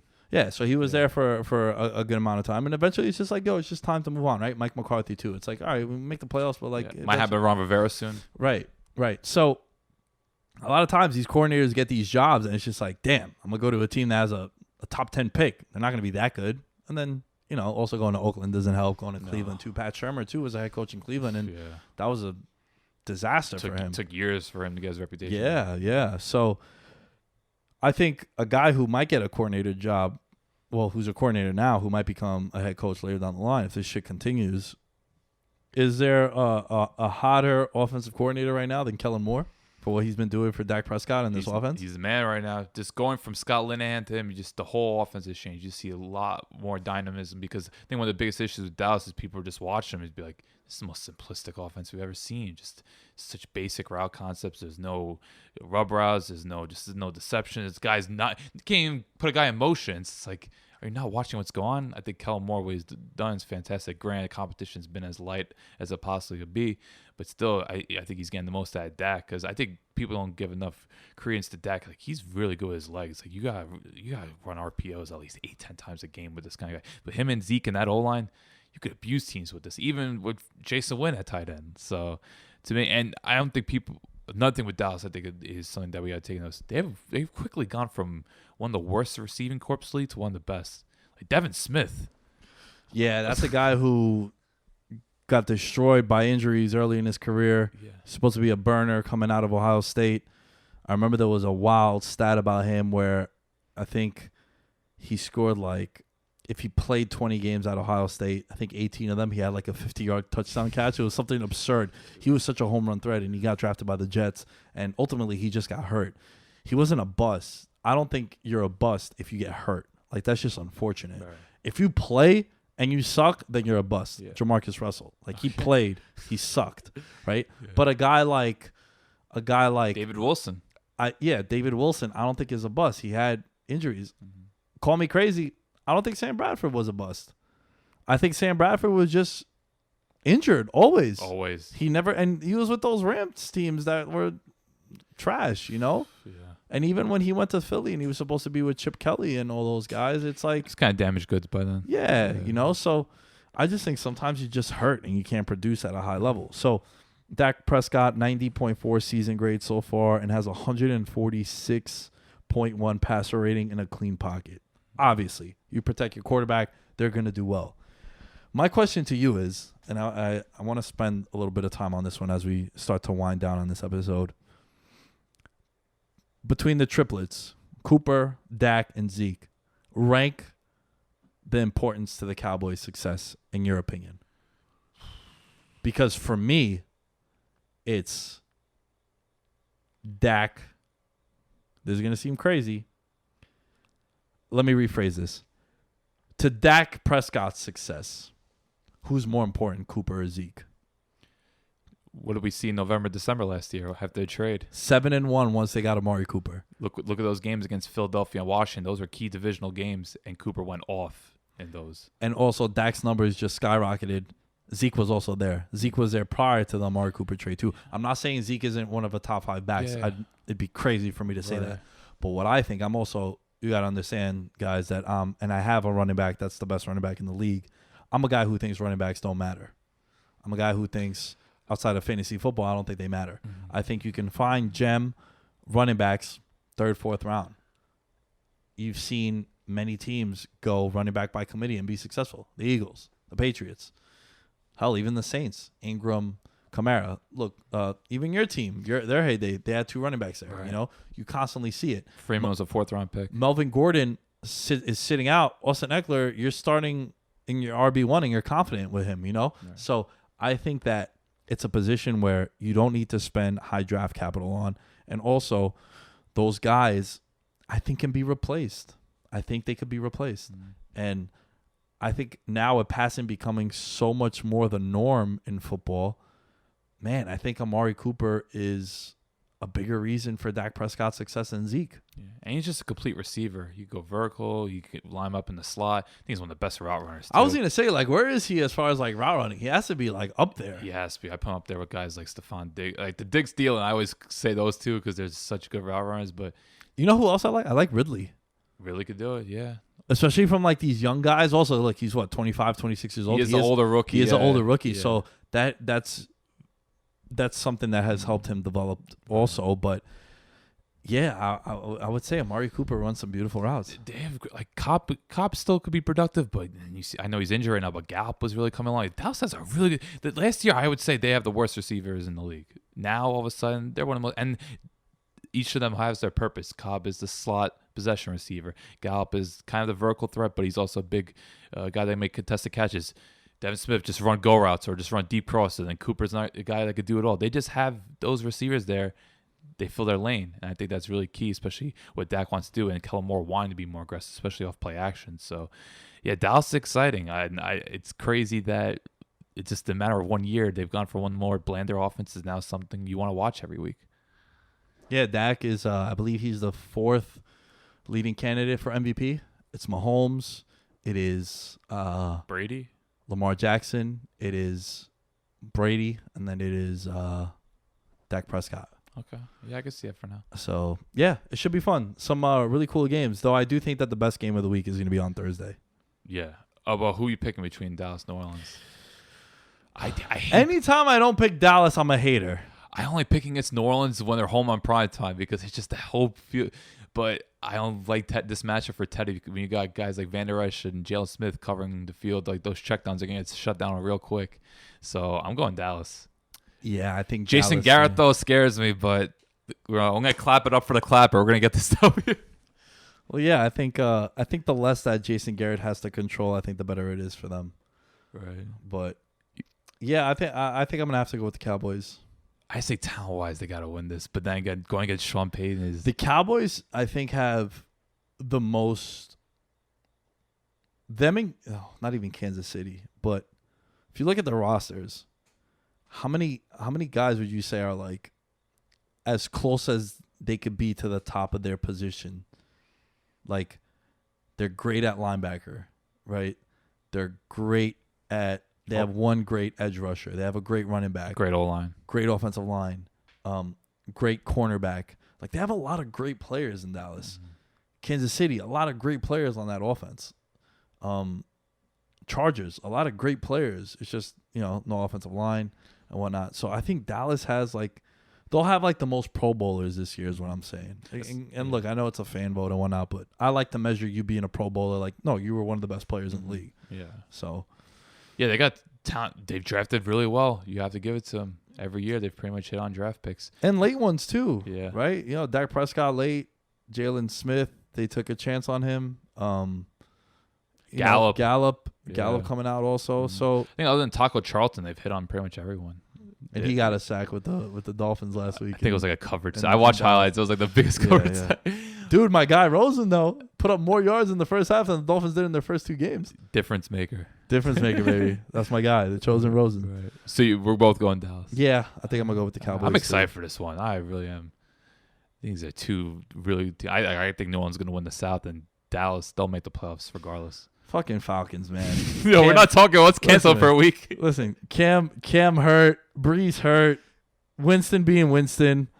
It's like, dude, it's right there for you to make a run and have a 2-game lead in the division, and then of course, Nah, you gotta go down 21-3. Or 20-3. Sorry, whatever. I will say if there was 4 more minutes in that Colts game, they probably win that game. Yeah, probably, but just slow starts on the road. You come off. Yeah, yo, worst. I want to end with this. Yeah. NFL refs get a bad rep. What they did to your boy.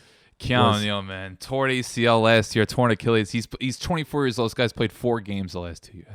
He tears his Achilles, guys. They throw a flag on him for taking his helmet off.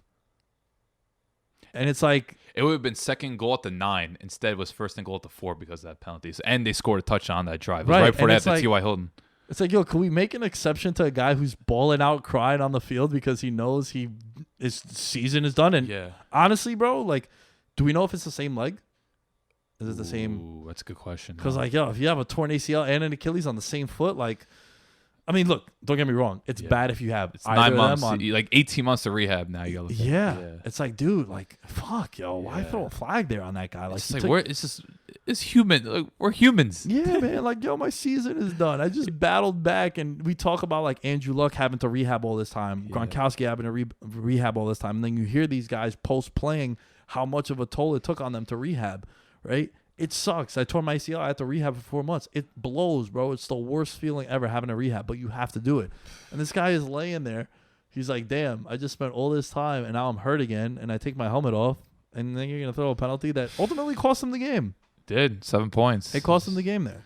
But I don't know. I don't like to get on NFL officiating because every year just a new drama. There's a new head-scratching moment. So, I assume things even worse are going to happen. So you just have to accept it. But not to end on a downer because it's a really good week of football, though. And it was fun. I liked it. Yeah. You definitely liked it. Oh, I mean, yeah, like I said, I mean, I've had a semi ever since, and hopefully it continues this week because my big call was they're gonna be 3-2 going into Foxborough. So let's see. Right.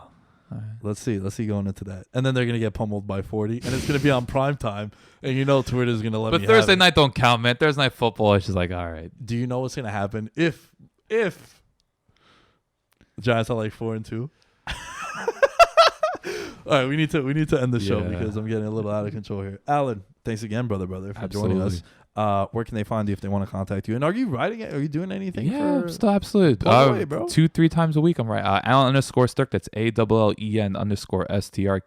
You always get me with the Monday morning reviews, and then usually I'll do like a player review. Like I'm gonna review Devontae Freeman. I'll have that up tomorrow, and then I do a preview for whoever the Falcons are playing. So yeah, always 2-3 articles a week, and then I got the game breakdowns. I don't really like to call them GIF reviews anymore because I don't use GIFs. I actually use this video stream downloader that Google Chrome has. That's way more efficient. So there's a little thing if you guys want to do it yourselves. Video stream downloader on Google Chrome, way more efficient. So yeah, I'll be doing that.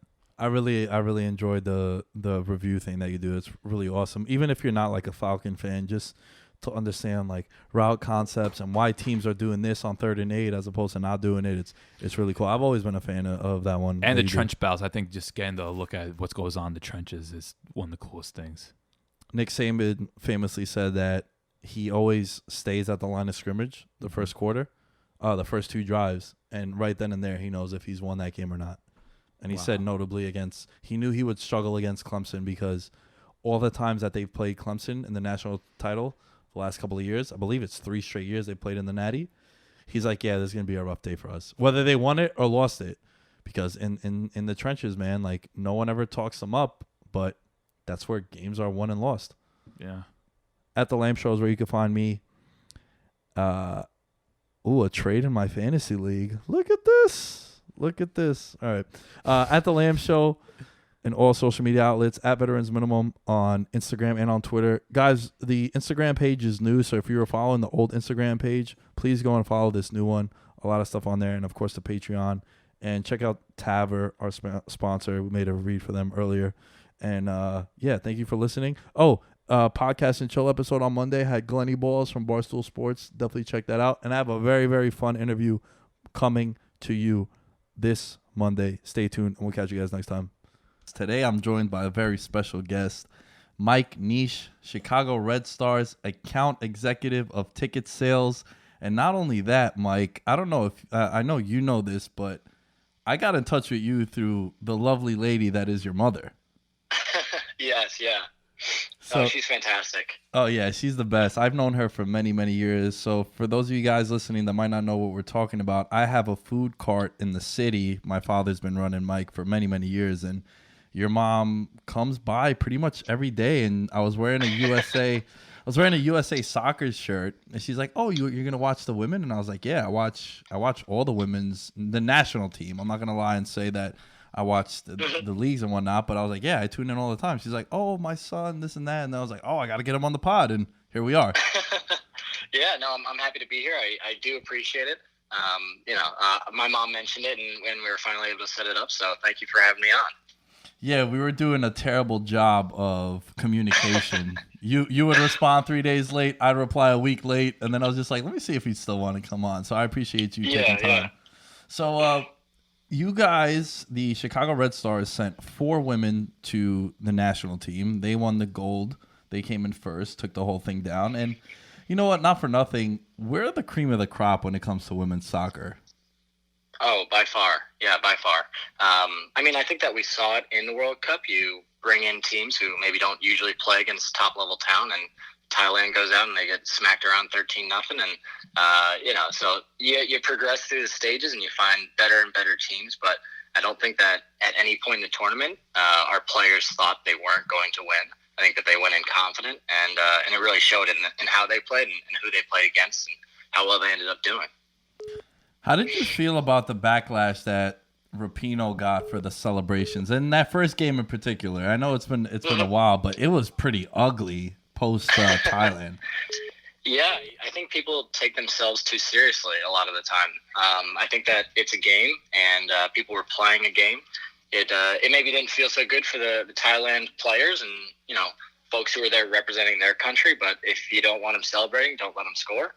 And I think that for Rapinoe, it was a big moment coming back from an injury that kept her out of the 2015 World Cup and scoring a goal on the international stage. It's something that I'll never do, and I think most people who play soccer now will never do. If it was me, I would probably do the same thing. Yeah, the only thing I don't mind with them scoring 13, 14, 15, as many goals.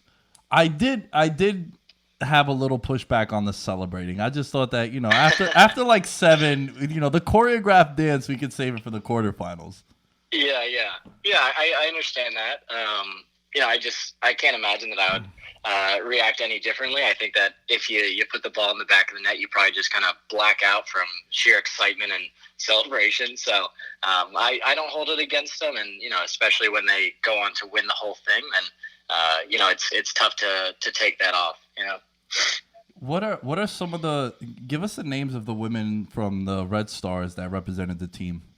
Mm-hmm. Yeah, so our highest profile player, Julie Ertz, formerly known as Julie Johnston, and then obviously married to Zach Ertz now, who plays for the Eagles. So she is by far our biggest name player. But one of the players who really stood out in the World Cup was our goalkeeper, Alyssa Nair. So she started every game. She had a huge penalty save against England. And, aside from a couple early mistakes in the tournament, I think really she held it down for the team and was a big part of why they went on to win. And then for our, defense and midfield, Morgan Bryan. So she was at the 2015 World Cup as well, and then ended up playing in one match, I believe, or 2 matches at the World Cup this season. And then our actual rookie for our team, Tierna Davidson, she came out of Stanford, and she'd been with the national team for a while. And she actually had the assist on Julie Ertz's header, I think, against Chile in our 3-0 win against them in the group. So Tierna Davidson is going to be a name that you'll hear a lot, for the next decade or so, I think. But, she's come into our team here in Chicago and really made a difference. I think she's really fast on the ball, plays the ball really well, and made an impact enough on Jill Ellis to bring her into the team. So, I mean, it's great that we can send 4 players. I know that not every team in the league is as blessed as we are with U.S. women's national team players. Mm-hmm. So it is tough to lose them when we're still trying to play games. You get about a week off, but then you go back into playing games without those players. So, our depth of roster actually made a difference there. But, having those national team players come back and show how good they are and show why they're at the World Cup is really fantastic to watch from our perspective. Is Stanford like a hot spot for women's soccer? Because I know I think Kristen Press is from Stanford too. Yes, yeah. Kristen's also from Stanford, so Tierna went there as well. I think Stanford's always very good, especially against West Coast opponents. Right. And for the East Coast, I think North Carolina, you have to look at North Carolina. And they're certainly one of the best in the nation, and they have been for a while. Yeah, I know. I remember watching an E60 on Tobin Heath, and I saw that she went to North Carolina. It's just, obviously they don't get the same coverage that men's athletics do, and in particular even the men's team. And a big topic of conversation as of late. And this is where I think you'll bring some insight. Explain to the audience, because you're even explaining to me because I'm not really familiar with it. There's a big issue and sort of a tug of war between the women's team and this equal pay movement for them. Can you explain to the audience what that is exactly, what you know of it? Yeah, of course. I'm not a great expert witness. I'm no lawyer, but I can understand, at least what's going on recently. So in the beginning of this year, the U.S. Women's National Team Players Association filed a lawsuit against U.S. Soccer and alleged that they weren't being paid fairly, which in many people's views is accurate. U.S. Soccer disagreed. They brought up some numbers that I don't have in front of me, but tried to say that they were being paid fairly and equally to the men. And I think that the biggest issue for a lot of people is not that the pay is not equal. I think that the pay may not be equitable. So, the women's national team have qualified for the last, 4 or 5 women's World Cups, and they've won in, 2019. So it's hard to argue with their performance on the field. And I think how that is rewarded is the most important at this point. Our national team players, they usually make somewhere from $300,000 to $500,000 a year. That's not all salary, but I think that some of it also comes from their sponsorship deals, their partnerships, and that can push their yearly earnings up to $1 million. So these national team players are the best of the best, and they get paid like they're the best in their sport, which is women's soccer. And I think that the biggest issue right now is that women's soccer does not have the same type of revenue stream as men's soccer does. I think that you can see that on a Saturday morning when you turn on NBC Sports and you pull up the Premier League and you watch for 5 hours at a time, and you just sit there on your couch, and it's tough to find a women's soccer game that's either not the U.S. national team or anything else, really. I think that ESPN has come in and done a lot for the league. They're broadcasting all of our games now, which is fantastic. Mm-hmm. And here in Chicago for us, that's NBC Sports Chicago, and they're broadcasting every single one of our games. And so for us on that end, it makes a big difference because we're able to pay our players more, not just the national team players. And, I think at this point as well, you can look at the data that people have compiled from 2016 to 2018.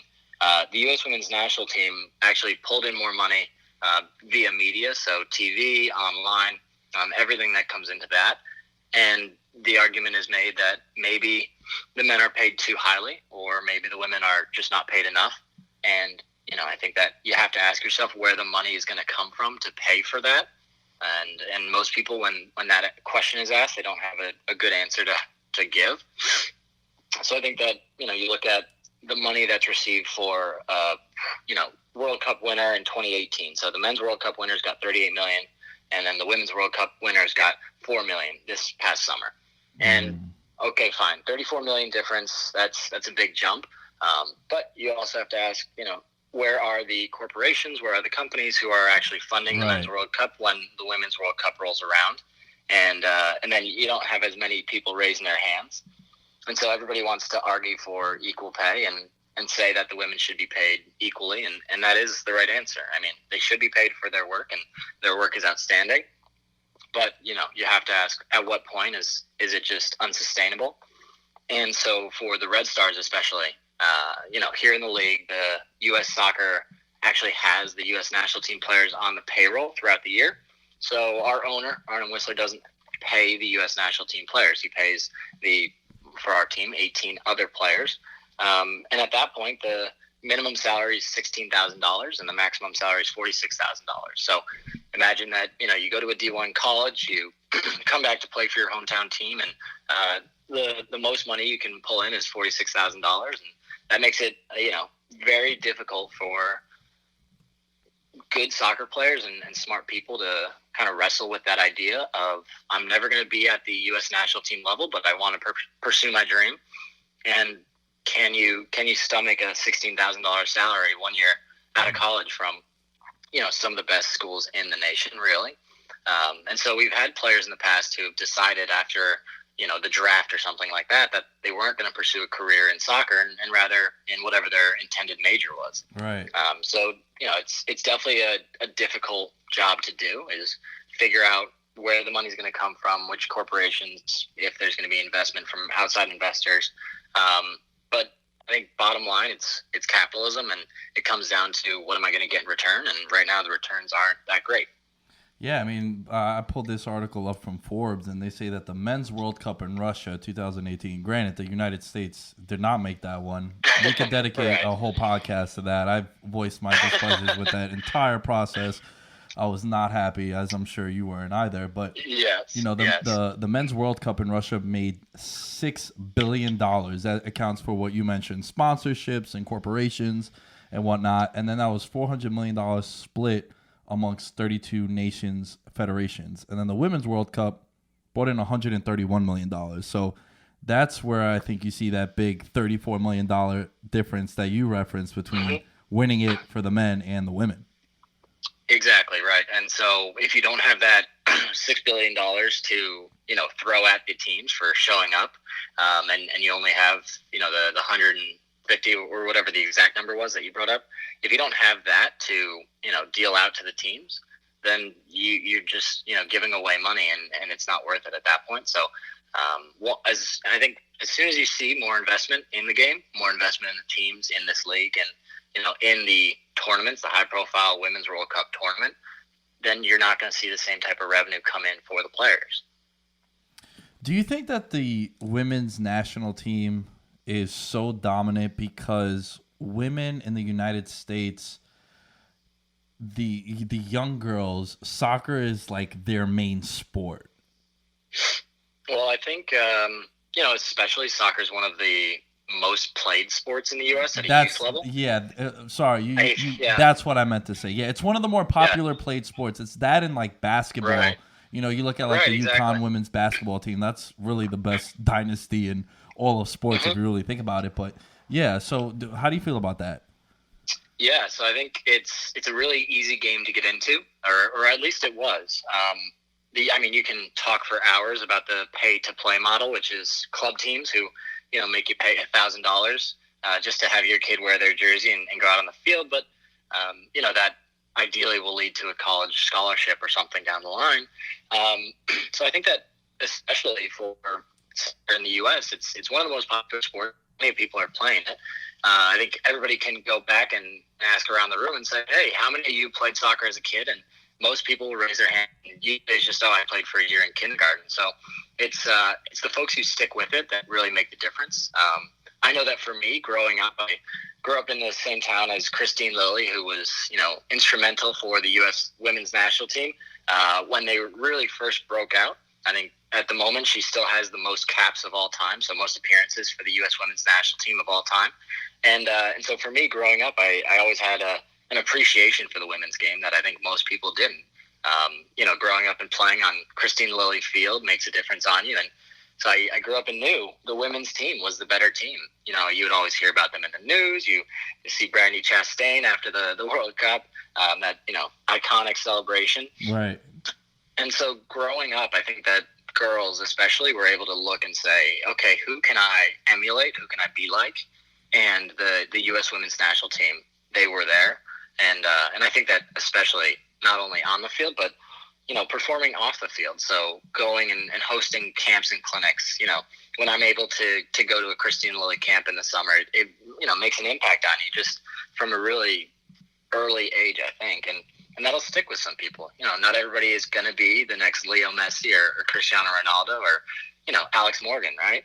But at least it gives them some, vision of what they could be. And so the league that we have right now, the NWSL, is really trying to push that model even further, where, you don't have to be a Christine Lilly, you don't have to be an Alex Morgan.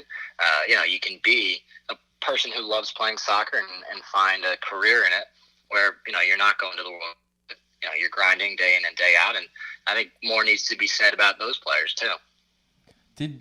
I feel like the Red Stars sending 4 women to the national team, considering it's only a 23-person roster, you guys must have had the most representatives, no? Or close to the top? Yeah, I think we were number 2, directly behind North Carolina. We also sent our Australian forward, Sam Kerr, to the tournament as well. Oh, nice. Yeah, and so she's an absolute all-star. She's won the Golden Boot for the league 2 years in a row. I think, her goal-to-game ratio is, ridiculous compared to some of the other players in this league. And so she's like a lightning rod for good moments and I think sound bites, too, after the games, too. She had one, she just said, suck on that. And it was in response to critics. And so, with an Australian accent, I think you get away with it. Right. If Megan Rapinoe went out here and said that, I don't think people would react so charmingly. Yeah, Rapinoe has angered a lot of people, and it's funny to just see the overreactions and just people just losing her mind. Sometimes I feel like she's just trolling people just to get a reaction, and I'm all for it. I'm all for just having people just get outraged. I want to just pivot over real quick to the men's team as we wrap up here, because I know you told me that you have to run shortly, but the men's team doesn't make the World Cup, and now the next thing coming up is the Olympics, like you mentioned before we started recording. Mm-hmm. How do you feel, and how should someone that's a fan of U.S. soccer feel right now, September of 2019, about the men's team? They should feel vengeful. They want to avenge our heartbreak when we weren't able to go to the 2018 World Cup. I think that bringing in youth is the smartest move that you can do. I think that Berhalter is going in the right direction with the team. I think, you see players come in who maybe don't have that many call-ups for themselves, but, Christian Pulisic comes in, Josh Sargent comes in, he's playing in Germany right now. Tyler Boyd is very good. He's playing in Turkey for Besiktas. Jordan Morris is one of the standout players, and he has been for a while now. And so you look at that team, and I think that there's plenty of promise in the team. Weston McKinney, for example, he's been fantastic in Germany already, and I think that you have to look at this team and say there's plenty of potential. It's a lot of raw potential, but it's there. And so are they going to be able to translate that into wins? I think that we're going to see that tomorrow against Mexico as well. I think the game is at MetLife, so, you guys can probably stop by, but we'll see that against Uruguay as well. Are they competitive against the world's top teams?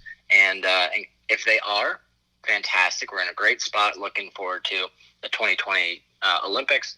I think qualifying for that is March and April of this next year, 2020. So looking ahead to March and April, how do they perform? Will all the players be back? What is Berhalter going to do with the roster? I think it's all important to consider. And ultimately, I would be optimistic about it. I think that in terms of young talent, the U.S. is pretty far ahead. It's just translating that young talent into a tournament-winning team, and we haven't been able to do that for a while. We missed the Olympics in 2012 and 2016 as well. So I think qualifying is the biggest issue right now, right? You got to get there, and once you're there, then you can focus on a game at a time. But I have to be optimistic for the U.S. national team. I think the women make a big statement, and the men have to respond. And I think the men's big statement that the women responded to was not getting into the World Cup, and then the women coming in and blowing everybody else out of the water. So I think it'll be super exciting. I'm excited to watch the game tomorrow night and then against Uruguay as well. But that also means that I'm not going to be able to watch some football Sunday as well. Yeah, that's for sure. That's for sure. With the men's team, the one thing that angers me the most is, I know the MLS is still a young league. Like, I don't even think they've had their 30-year anniversary. And right. I still feel as if there are a lot of guys that are playing in the MLS that shouldn't be playing there. They should be playing overseas. And, Christian Pulisic, his father had said, he's like, yeah, at 14, we knew that we wanted him to go to Europe because the guy just stands out. And, last question as we wrap up here, oftentimes you see a kid playing a sport at a young age and he has that quote unquote it factor. Is it noticeable with the women's sports too? Do girls stand out from the rest of the pack? Yes. Yeah, it works really similarly. I know that especially for club soccer in the area, we have a fantastic development academy program. The ODP, so Olympic Development Program, is certainly there as well. But for, a player who is maybe 12, 13, I think their coaches and hopefully their managers or the directors of the clubs can identify them and hopefully push them to a higher level where they're in a position to succeed and in a position to get seen by the scouts, which happens at, high school age, right? So I think our coach here in Chicago, Rory Dames, he knows who the high school players are, who are the best in Illinois. He owns a club here called Eclipse, and they're fantastic. They play in the ECNL, which is one of the top leagues in the nation, and they've got plenty of national championships under their belt. And so you see that opportunity come in where you can get noticed by a scout who eventually follows you through college. And I think that the biggest issue for the women's game, though, is that there's such a big difference between high school, college, and the pros, where in Europe you might have a academy where you can go and study and also play soccer at the same time, but you're there to be a soccer player. That's your goal, that's your dream, and I think everybody enjoys college. You should. You're supposed to, and I think that college is not necessarily the best breeding ground for fantastic soccer to be played. But, that's, I think, difference of opinion with the NCAA and me. Well, Mike, I don't want to keep you much longer. I appreciate your time. I'm very happy that we finally made this happen. Is there a social media they can find you at? Is there anything you want to plug, promote? The floor is yours, my friend. Yeah. I mean, I think, the one thing that I would say is the Women's World Cup was fantastic. There was plenty of impact that made on, young kids around the world, and especially here in Chicago. We had 10,000 people come out to watch that game. We had a 17,000 attended game, which was the highest in our, history. And, the games after that are not as well attended. So I think the one ask that I would make, I'm not big on social media, so I'm not going to plug any of that. But the big ask I would make is that if folks can, if it's convenient, go see a game, go see your local league. The National Women's Soccer League is young. That's only in its 7th season right now. And it needs investment. It needs people in the seats, and that's the biggest thing that I always preach. It's butts in seats, and that's what's going to make the difference down the line, and making sure that in 50 years we're still talking about it, and it's not just something that we used to have and don't anymore. So I think that it's just important that if you like soccer, go see the local teams, go see those national team players, and keep supporting. When the national team players aren't there. Couldn't agree with you more, my friend. Mike, thank you so much for joining us, and looking forward to talking to you sometime soon. Thank you, Nick. You have a great day.